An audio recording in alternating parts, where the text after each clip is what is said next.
Começando.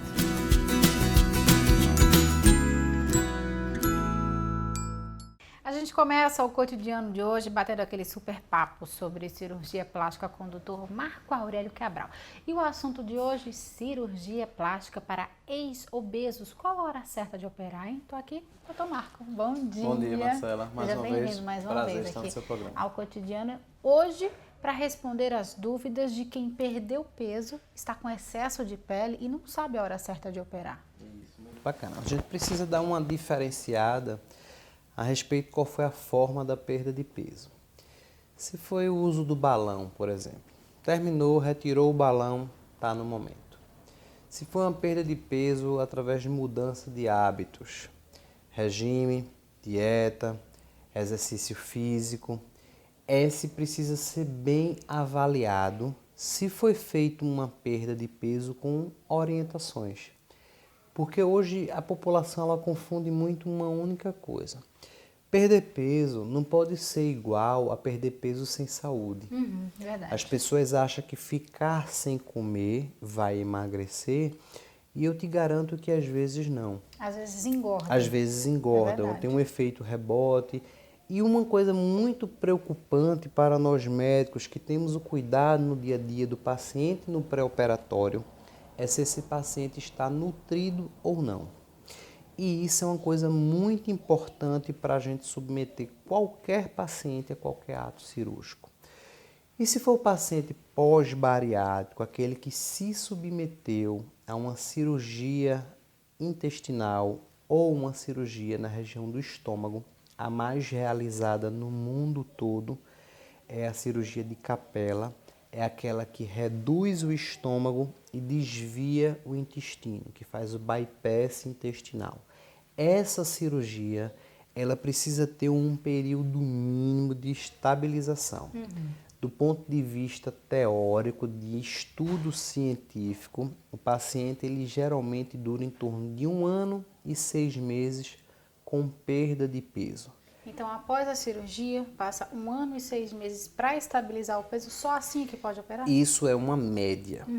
Após a estabilização da perda de peso, a gente deve aguardar 6 meses. É mesmo? Então, em média, aí, uns 2 2 anos e meio. 2 anos. 2 É anos a grande, é um ponto de corte não preciso, mas é um ponto de corte bem ideal, 2 anos. O que é que a gente vê no comum? Dia a dia que nos procura é a ansiedade. Aquele doutor, já perdi, já estou me sentindo bem flácida, com excesso de pele, e aí eles chegam querendo fazer. No passado, esses pacientes eram operados. E resultado futuro, mais flacidez de pele, porque eles perdiam mais peso. E esse excesso no futuro de flacidez de pele gerava uma nova cirurgia, muitas vezes desnecessária. Então, do ponto de vista prático, o maior volume que a gente tem são dos pacientes cirurgia bariátrica, aqueles que submeteram um procedimento cirúrgico para redução de estômago, que leva a um excesso de perda de peso. O que é que a gente deve perceber? 6 meses após a estabilização da perda de peso. Então, eu cheguei, por exemplo, 80 quilos. Eu começo a contar de hoje, eu não saio mais de 80 quilos. 1 mês, 2 meses, 3 meses. Esse provavelmente é o peso de estabilização. É o peso final. É o peso, entre aspas, final. O que é que na grande maioria a gente percebe, Marcela? Tem muito estudo científico que é uma coisa bem interessante. As pessoas que fizeram cirurgias de redução de estômago, que possuem um panículo adiposo, ou seja, uma grande barriga, eles estabilizam a perda de peso. Depois que são submetidos às cirurgias plásticas, eles voltam a perder peso. É como se naquela região abdominal onde se manteve o excesso de gordura, aquela gordura não permitisse mais a perda de peso. É como se aquele processo abdominal tivesse bastante inflamado, deixando o metabolismo desse paciente extremamente baixo. Então ele estabiliza ali. É submetido à retirada daquele excesso de gordura, daquelas células inflamadas, e esse paciente volta a perder peso. Recentemente eu tive um paciente, um caso bem interessante, que ele espontaneamente, com mudança de hábito de vida, perdeu 75 quilos. Olha só que bacana. Praticamente saiu um ser humano de dentro Não desta precisou de pessoa. cirurgia. Não precisou de cirurgia. Ele é uma pessoa extremamente dedicada, enfim. O que é que eu comecei a perceber? Esse foi o maior paciente que eu tive com perda espontânea de peso, mas do ponto de vista cirúrgico, ele parecia que tinha sido operado. Mas qual a diferença? A assim? diferença. Ele fica mais flácido? Isso. O paciente que ele foi submetido a uma cirurgia, ele perde a síntese de duas principais proteínas que dão a firmeza da pele.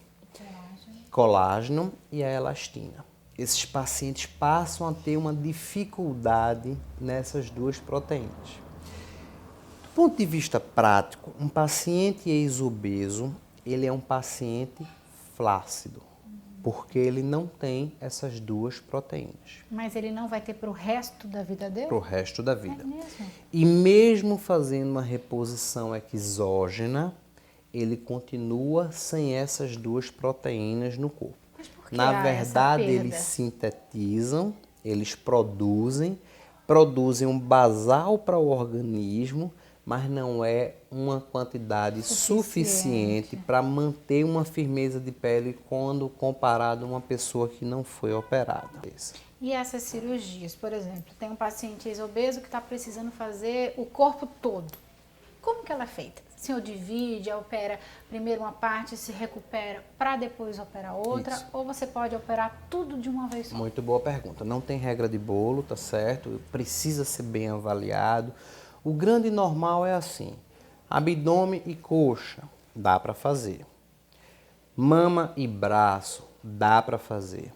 Abdômen e uma parte inferior das costas, dá para fazer. Lift glúteo, a gente precisa ver junto com o abdômen, dá para fazer.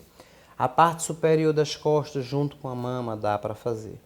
Tudo precisa ver primeiro a queixa do paciente, o que é que está de excesso de pele, o que é que aquele paciente quer.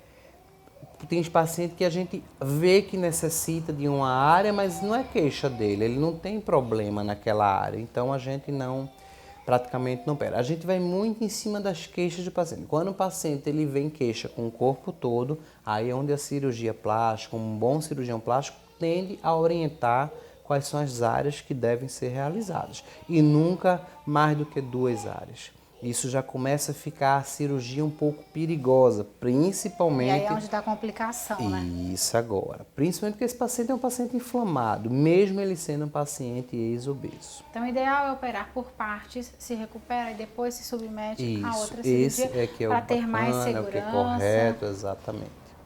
Hoje a cirurgia que mais é realizada é o abdômen.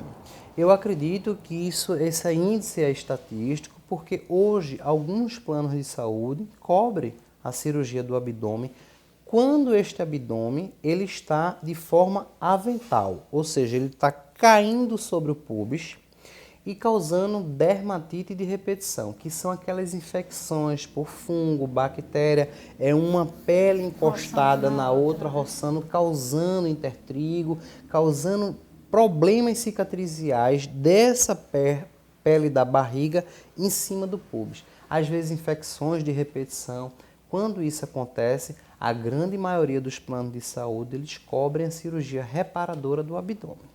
Tá certo, Ok? então. Adorei nosso bate-papo de Muito hoje. bom. Meio complexo, É né? Mas eu verdade. espero que a gente tenha sanado as dúvidas da população. E o nosso papel é esse aí, tentar tirar dúvida, orientar, porque hoje nada melhor do que você estar pegando uma orientação de alguém que pelo menos tenha a ideia de fazer o bem. É verdade. Isso é o que a gente hoje tenta ver. A gente vê muita literatura, às vezes um pouco errôneas, mas o nosso papel é esse aí. E tem muita gente que tem dúvida, né? Principalmente porque acha que vai operar logo tudo de uma vez, porque acha que o pós-operatório é muito tranquilo. Tem gente que nem sabia, né? Que é ex-obeso, que está ali querendo operar e não sabe que tem células inflamadas e que requer um pouco mais de cuidado na hora dessa recuperação. Mas continua à disposição, Marcela. Obrigada, Obrigado, doutor. bom dia. Bom dia, vocês já sabem, outras dúvidas estão nesse site que está aparecendo aí na sua tela.